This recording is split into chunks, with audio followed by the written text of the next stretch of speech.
Theory of flight. Flight is a phenomenon that has long been part of the natural world. Birds fly by either flapping their wings or by gliding for long distances simply by keeping their wings fully outstretched. Have you wondered how an aircraft gets off the ground? We tend to take it for granted, but the answer lies in the knowledge of physics.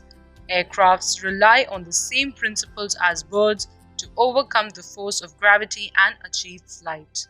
Heavier than air, flight is made possible by the balance of four physical forces: lift, weight, drag, and thrust. The aircraft's lift must balance its weight and its thrust must exceed its drag in order for flight to happen. The full principle is obviously much more detailed, and you can go as deep as you wish into its research if you really want to know the whole physics behind it.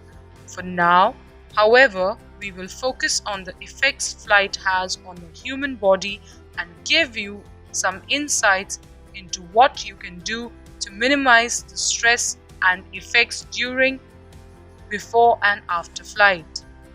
We all know that flying can have negative effects on our body, the severity of which depends on many factors such as length of travel, what we do before, during, and after flight, our overall state of health or physical fitness, and so on. The most common negative effects are circulation related and affect some individuals more than others, like heavy smokers, persons who have poor diet of high sodium and fat intake, and so on. In addition, you may experience recurrent bloating, digestion problems, fatigue, weakening of the immune system, or backaches.